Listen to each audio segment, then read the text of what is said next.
চলেন দেখে আসি বাংলাদেশ কেন সুন্দর। বাংলাদেশের প্রতিটা পরিবারই গ্রামে কৃষি নির্ভর। কেউ ধান ফলায়, কেউ সবজি ফলায়, এইটুকুই ভিন্নতা। নদী থেকে পানি উত্তোলন করে এই পানি নিয়ে যাওয়া হবে জমির উদ্দেশ্যে। শুকনো জমিগুলো পানিতে ভিজে তৈরি হবে কাদা, আর সেই কাদায় ট্রাক্টর চালিয়ে জমি করা হবে উপযুক্ত।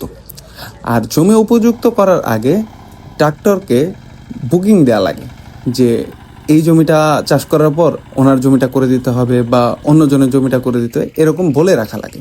জমি একা করা সম্ভব নয়, তাই অনেকেই অনেক সময় লোক নিয়ে থাকে। এই লোকগুলোই তাদেরকে সাহায্য করে জমিটা রোপণ করতে, তাই আগেই বলে রাখা লাগে। আর এখানে যেহেতু পানি হয়েছে, তাই হাঁসেদের জন্য এটা একটা উৎসবমুখর পরিবেশ, যে দৌড়াদৌড়ি ছোটাছুটি এরকম।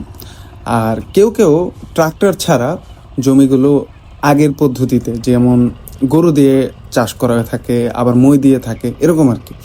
তো এখানে সবাই হচ্ছে কর্মব্যস্ত, কেউই এখন বাড়িতে নেই। যারা যারা গ্রামে বাড়িতে থাকার কথা ছিল, যারা নারী পুরুষ সবাই এখন মাঠের দিকে চলে গেছেন, কারণ এখানে আর কেউ নেই।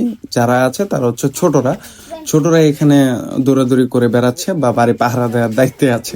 আর বাকি যারা আছেন সবাই এখন মাঠের উদ্দেশ্যে। তাদের একটাই কাজ, যে যত দ্রুত সম্ভব মাটিকে চাষযোগ্য করে তৈরি করা এবং সেই মাটিতে ধানের চারা লাগানো। ধানের চারা লাগানোর জন্য আবার নিজেরাই অনেকে কাজ করে, অনেকেরা আবার লোক দিয়েও কাজ করেন। ধানের জমিগুলো যখন একবার লাগানো হয়ে যায়, তখন শুধু যত্ন করার পর সেই ধানগুলো বড় হলে কাটতে হয়। এই ছিল বাংলাদেশের একটা সৌন্দর্য।